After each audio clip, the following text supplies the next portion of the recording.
welcome back to my YouTube channel. Today we're going to be doing a physics video on buoyancy and a little bit about pressure because they're kind of related. So let's talk about what is buoyancy. Buoyancy is the sum of all the pressures on an object. So let's talk about buoyancy. What's the formula for buoyancy? It is ρgv, where v is volume, and the g is gravitational acceleration, and then ρ is a weird letter which means density of the fluid. In this formula, it's going to be the density of the fluid an object is in. Okay? And then talking about buoyancy, we need to talk a little bit about pressure. Pressure, the formula is ρ, I already wrote that, never mind. The ρgh. And again, ρ is the density of the fluid, and g is acceleration, and h is the height from the top of an object to the surface of the water. Let me draw a little thing to make it more clear. So h is the distance from the surface of the water to the top of an object. That is h. So let me explain a little bit more about what is pressure. Let's pretend that I have three objects called A, B, and C, and then I have the ground. So let's draw a free body diagram for each of them. Now C is going to have an upward force. This is going to be the normal force from the ground to the sea for all three of these weights. And then she's going to have her own gravity, and then C is going to give B a normal force upward, and then B is going to give A a normal force upward, and A is going to give B a normal force downward, which is its weight, not normal force, gravity force, and the B is going to give C another force downward. And then this is a basic understanding of what is pressure. Now A is going to give B some pressure, A and B is going to give C some pressure.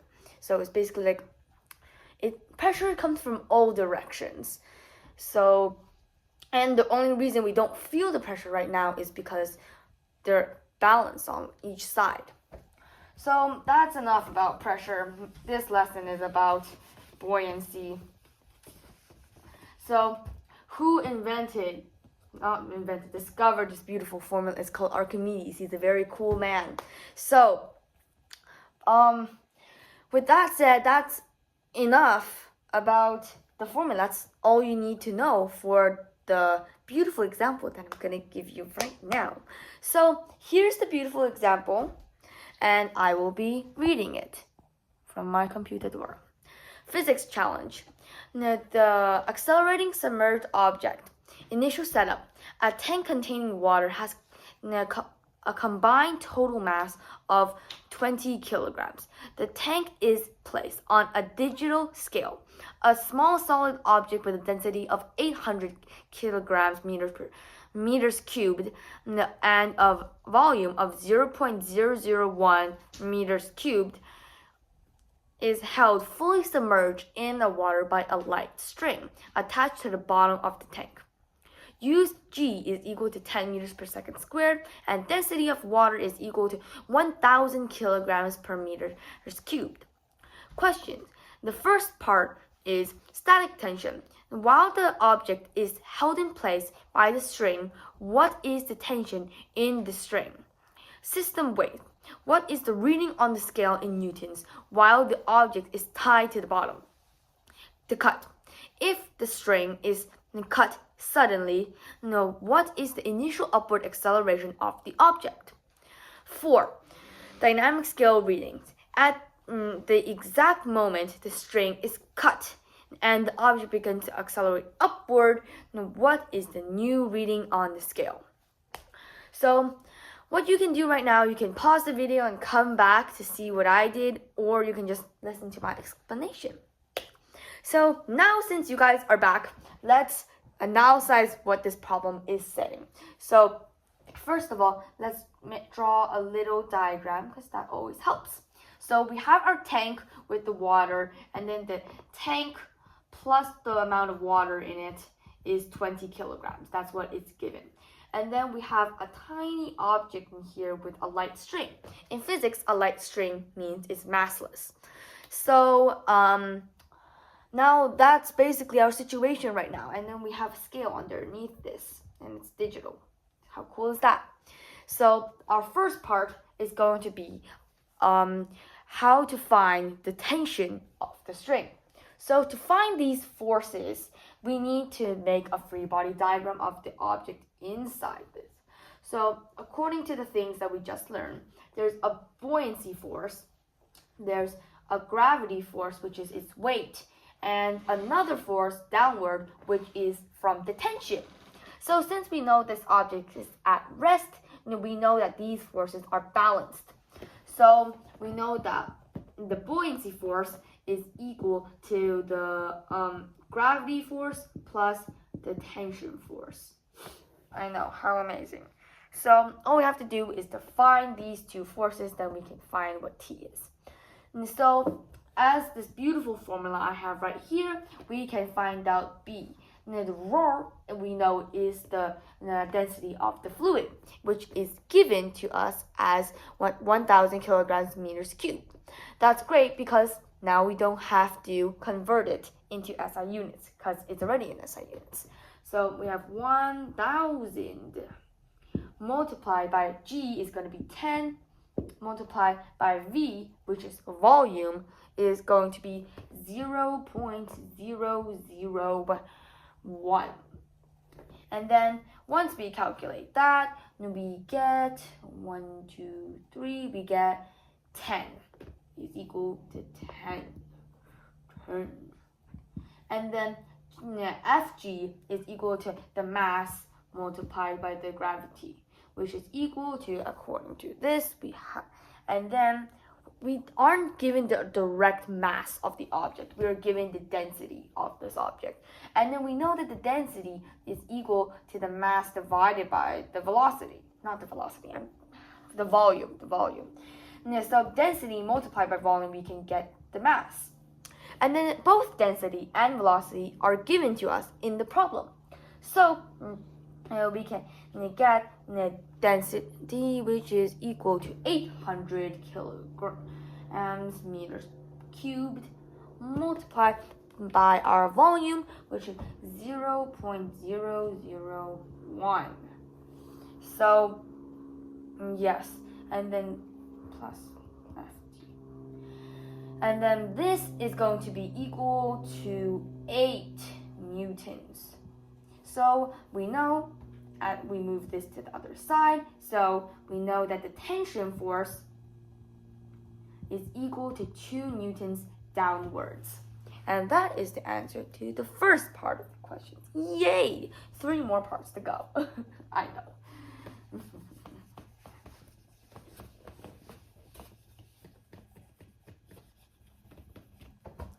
Now part 2. So what we're trying to find in part 2 is the system weight. What is the reading on the scale while the object is still tied to the bottom? So all we have to do right now is to add the weight of the tank plus the weight of the object. I know, very simple and straightforward. So we know that the weight of this object is going to be equal to m multiplied by g, which is going to be, since we're given that it is 20 kilograms, 20 multiplied by 10 is equal to 200. That is the weight of the tank. And now we're going to add 8 newtons as we calculated in the last problem. So the answer to the second problem is going to be 208 newtons. That is the answer. That is the weight. I know, very sigma, very sigma.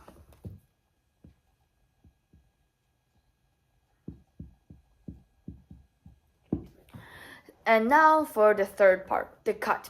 If the string is cut suddenly, now what is the initial upward acceleration of the object?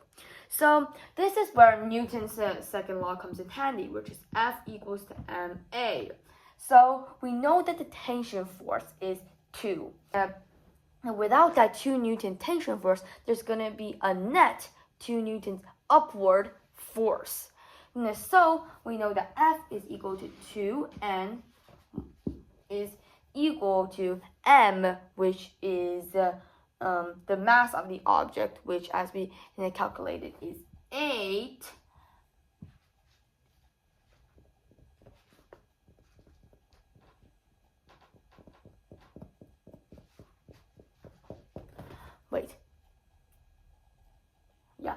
Multiplied by, no, it's 0.8, my fault.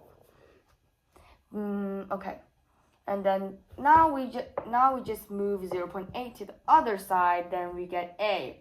2 divided by 0.8, it is equal to 2.5.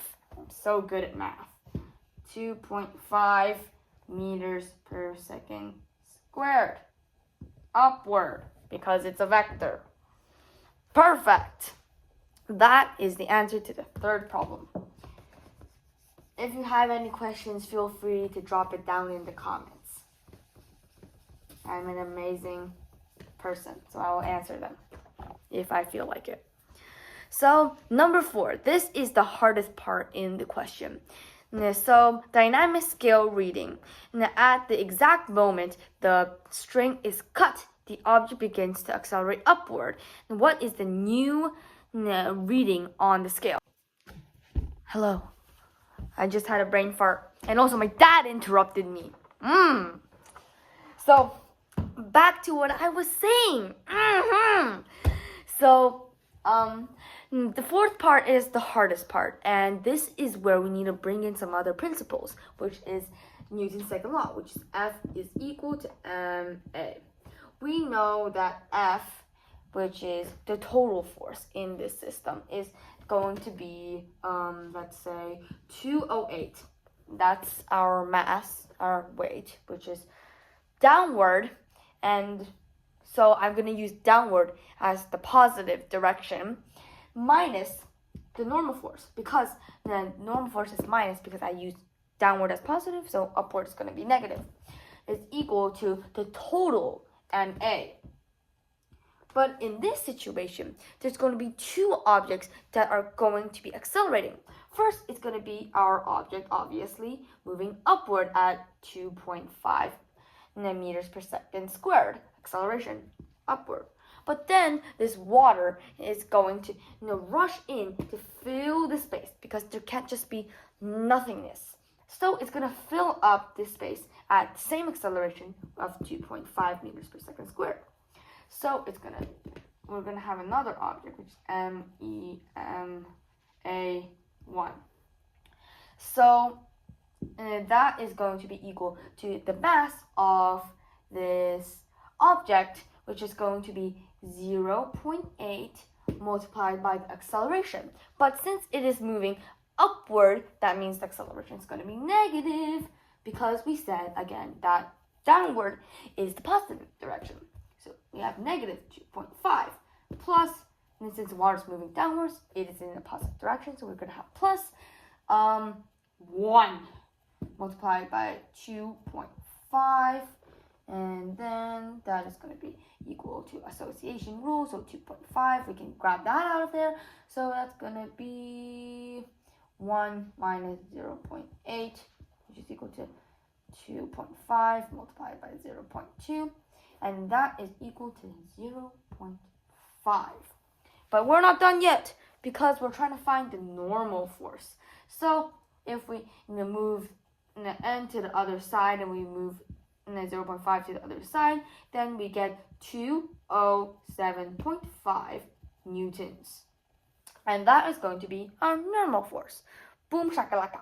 So that is going to be our answer for the fourth part of this very complex question. So it's kind of confusing. If you have any questions, again, drop it down below, because I'm a great person and I will answer them. So thank you everyone for listening, and I hope you learned something new today without dying.